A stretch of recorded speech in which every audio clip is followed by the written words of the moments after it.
क्या सुबह उठते ही आपकी गर्दन में बहुत ज्यादा दर्द होता है? हर वक्त गर्दन में अकड़न सी महसूस होती है, सिर के पीछे भारीपन रहने लगा है और हाथों में पूरे गले से लेकर के कंधे और फिर अब धीरे धीरे उंगलियों तक दर्द आ रहा है और झंझनाहटी महसूस होने लगी है? अगर हाँ तो ध्यान दीजिए, क्योंकि ये सिर्फ सामान्य दर्द नहीं है। ये दर्द आपको ऑपरेशन थिएटर तक ले जा सकता है, क्योंकि ये दर्द सर्वाइकल स्पॉन्डिलोसिस के शुरुआती लक्षण है। आज मैं डॉक्टर प्रवीण शुक्ला आपसे इस बीमारी के बारे में डिटेल में बात करूंगा कि ये बीमारी क्या होती है, कैसे होती है, किनको ज्यादा रिस्क होता है, इस बीमारी को पहचानने के लिए कौन सी जांच करानी चाहिए और बिना सर्जरी के इस बीमारी से कैसे निजात पाया जा सकता है, और वो कौन से ऐसे 2 से 4% पेशेंट हैं जिसमें सर्जरी कराना ही लास्ट उपचार बचता है। तो चलिए बिना ज्यादा समय गवाए वीडियो की शुरुआत करते हैं। तो पहले शुरू करते हैं कि सर्वाइकल स्पॉन्डिलोसिस आखिर होता क्या है। सर्वाइकल स्पॉन्डिलोसिस को सबसे ज्यादा लोग सिर्फ सर्वाइकल नाम से जानते हैं। सर्वाइकल स्पॉन्डिलोसिस में जो हमारे स्पाइन है, मतलब अपर स्पाइन, जिसे सर्वाइकल स्पाइन बोलते हैं, इसमें टोटल 7 से 8 हड्डियां होती हैं जिसे वर्टिब्रा बोलते हैं। इनके बीच में एक डिस्क होता है जिसे आप समझ सकते हो कुशन की तरीके से होता है। ये कुशन क्या करता है, ये दोनों डिस्क के बीच में होता है। ये उनको रगड़ खाने से और उनका वियर एंड टियर बचाता है, मतलब उनको खराब होने से बचाता है, क्योंकि ये जो वर्टिब्रा होती हैं इनके बीच में मूवमेंट होता है और अगर कोई कुशन नहीं होगा तो ये जो हड्डियां हैं ये रगड़ रगड़ के खत्म हो जाएंगी धीरे धीरे। बस इसी कुशन के घिसने और धीरे धीरे खत्म हो जाने की वजह से सर्वाइकल स्पॉन्डिलोसिस नाम की बीमारी हो जाती है। चलिए इस बात को बहुत ही आसान तरीके से समझते हैं। गाड़ी जो आप लोग चलाते हैं उसमें शॉक अब्जॉर्बर होते हैं। सोचिए अगर वो शॉक अब्जॉर्बर खराब हो जाए तो क्या होगा। जब गाड़ी रोड पे चलेगी तो जो छोटे छोटे गड्ढे हैं उनका भी जो झटका है वो गाड़ी में महसूस होगा। ऐसे ही जो डिस्क है जो वर्टिब्रा के बीच में होती है, ये एक तरीके से शॉक अब्जॉर्बर का काम करती है और एक बार ये खराब हो गई या खत्म हो गई तो उसकी वजह से हमारे गर्दन में झटके महसूस होने लगते हैं और धीरे धीरे करके जो गले की हड्डियां हैं, मतलब वर्टिब्रा है, खराब होने लगती है और रगड़ खाने लगती है। रगड़ खाने की वजह से वो धीरे धीरे घिसने लगती है और उन जो हड्डियों के बीच से नसें निकली होती हैं, जो नर्व्स होती हैं, उनमें दबाव पड़ने लगता है और वो दब जाती है, जिसकी वजह से हमें दर्द, झंझनाहट, अकड़न जैसी समस्या आने लगती है। तो अब आते हैं दूसरे बड़े सवाल पे कि आखिर सर्वाइकल की परेशानी क्यों होती है। पहले मैं आपको ये बता दूं कि सर्वाइकल की जो परेशानी है ये सबसे ज्यादा ओल्ड एज में कॉमन है, मतलब जैसे जैसे एज बढ़ती जाती है वैसे सर्वाइकल की समस्या आने लगती है और अप टू 60% लोगों में ये समस्या 60 साल के ऊपर आ ही जाती है। बट कुछ ऐसे रिस्क फैक्टर हैं जो इस समस्या को बढ़ा सकते हैं और समय से पहले हमारे शरीर में ला सकते हैं। तो आइए बात करते हैं उन रिस्क फैक्टर्स के बारे में। सबसे पहला और मोस्ट कॉमन रिस्क फैक्टर है गलत पोस्चर, मतलब जिस पोजीशन में हम बैठ रहे हैं। अक्सर हमारी आदत है झुक के बैठने की। गर्दन में फ्लेक्शन, मतलब जो गर्दन है ऐसे करके मुड़ी रहती है। जो लोग ज्यादा पढ़ते हैं, जिसका 8 से 9 घंटे बैठने की आदत है, जो ऐसे फोन बैठ के चला रहे हैं, वो सबसे ज्यादा रिस्क में होते हैं। दूसरा रिस्क फैक्टर, सोते वक्त गलत या ऊंचा तकिया का इस्तेमाल करना। मैक्सिमम लोग जरूरत से ज्यादा ऊंचा तकिया लगाते हैं, जिससे उनकी गर्दन जो होती है उसमें हल्का सा फ्लेक्शन रहता है, मतलब दबाव पड़ता रहता है और गर्दन हमेशा ऐसे रहती है। तीसरा रिस्क फैक्टर, नेक में इंजरी हो जाना। गर्दन की हड्डियों में किसी भी वजह से कोई डायरेक्ट इंजरी हो जाए या इंपैक्ट हो जाए। चौथा, कभी कभी विटामिन डी और कैल्शियम की वजह से इस बीमारी का रिस्क बढ़ जाता है। आपको जानकर बहुत हैरानी होगी कि आजकल 30 साल के व्यक्ति में जो गर्दन की डिस्क है वो 50 साल के व्यक्ति से रिजेंबल हो रही है, मतलब उससे मिल रही है, क्योंकि हम अपनी गर्दन को हमेशा टेक्स नेक की हालत में रखते हैं, मतलब हमेशा झुका के रखते हैं, पढ़ते रहते हैं, काम करते हैं, पोस्चर ऐसा बना रखा है। अब आते हैं अपने तीसरे कॉमन क्वेश्चन पे कि सर्वाइकल स्पॉन्डिलोसिस से क्या क्या लक्षण दिखते हैं। इस सवाल का जवाब छुपा है कि सर्वाइकल स्पॉन्डिलोसिस किस स्टेज में है। अगर वो इनिशियल स्टेज में है, मतलब सिर्फ कार्टिलेज या फिर डिस्क जो है वो घिस गया है, तो सिर्फ बोन आपस में रब हो रही है, तो इसकी वजह से ज्यादा सिर्फ पेन होता है, स्टिफनेस होती है, गर्दन में अकड़न महसूस होती है और गर्दन मूवमेंट करने में बहुत ज्यादा दर्द होता है।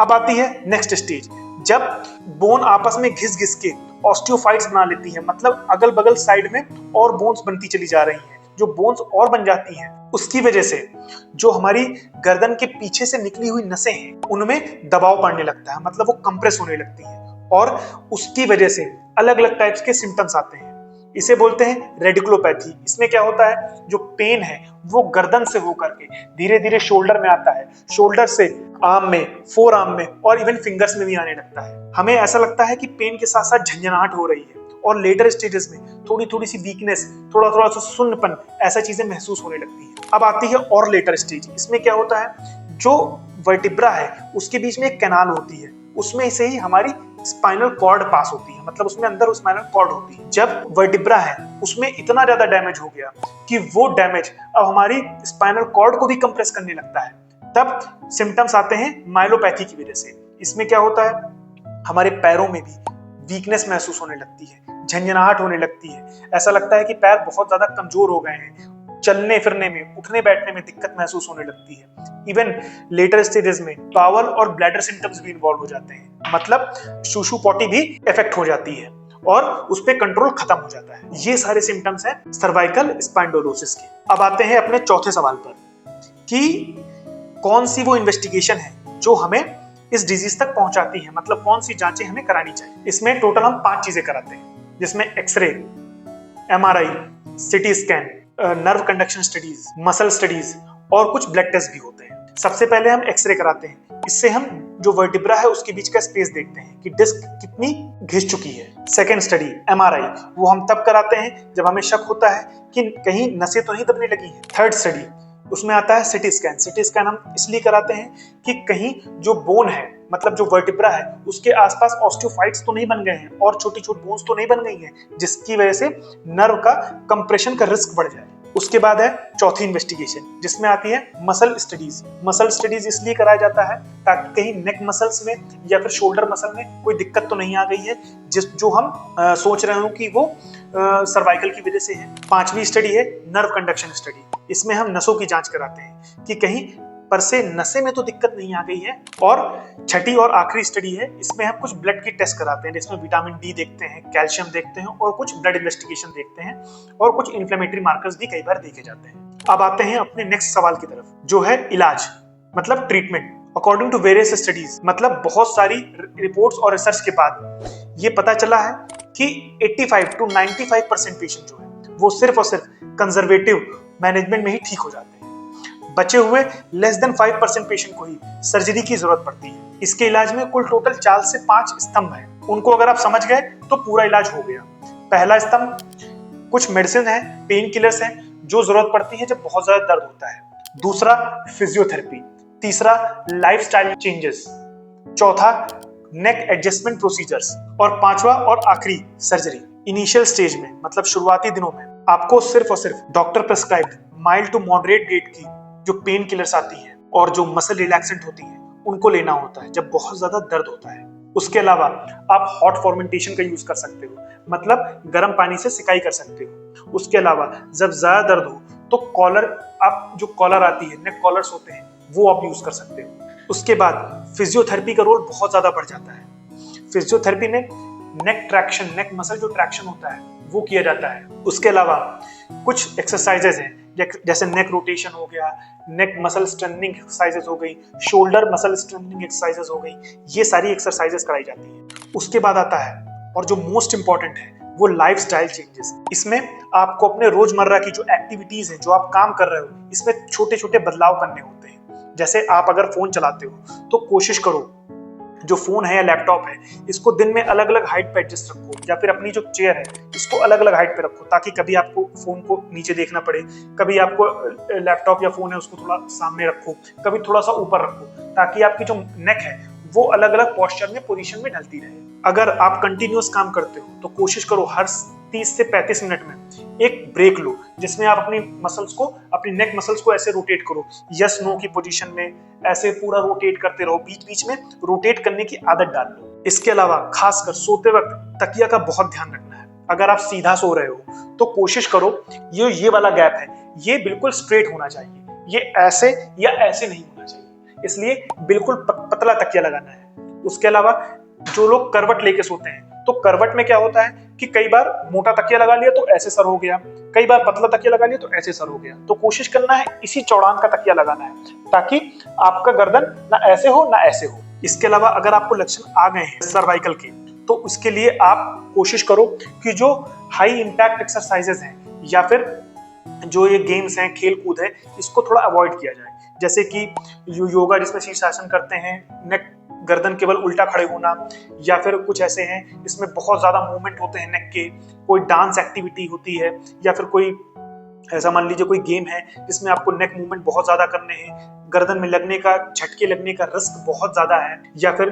कुछ भी ऐसा है जिससे आपको गर्दन में झटके बहुत ज्यादा लगेंगे, उस चीज को अवॉइड करना है। इसके अलावा कुछ घरेलू उपचार भी है जो अगर आप रेगुलर फॉलो करोगे तो इससे बहुत ज्यादा असर आता है। नंबर 1, रात में सोते वक्त हल्दी वाला दूध पीजिए, इसका एंटी इंफ्लेमेटरी रोल होता है। नंबर 2, गर्म तेल की हल्की हल्की नेक में मसाज करना है। तीसरा, गर्म पानी से रेगुलर फॉर्म में सिकाई करते रहिए। चौथा, कैल्शियम और विटामिन डी चीजों को आहार में बढ़ाइए, जैसे दूध, अंडा, मछली, और कोशिश करिए धूप में ज्यादा बैठिए। और आप 10 से 15 मिनट तक कुछ नेक स्ट्रेचिंग एक्सरसाइजेज हैं या योगा है, आप वो कर सकते हो, जैसे ताड़ासन हो गया, गौमुखासन हो गया, ये सब आप घर पे ही रह के प्रैक्टिस कर सकते हैं। अब बात करते हैं सर्जरी के बारे में। सर्वाइकल स्पॉन्डिलोसिस में सर्जरी की जरूरत बहुत ही लास्ट स्टेजेस में पड़ती है, जब आपका मेडिसिन से, लाइफस्टाइल से, फिजियोथेरेपी से कोई असर नहीं आ रहा, तब लास्ट में हम सर्जरी को एक ऑप्शन बनाते हैं। सर्जरी में टोटल 3 टाइप की सर्जरी की जाती है। पहली सर्जरी जो सबसे ज्यादा कॉमन है, जिसका नाम है ACDF, anterior cervical discectomy and fusion. इसमें क्या होता है, नेक की आगे तरफ जो सर्वाइकल स्पाइन है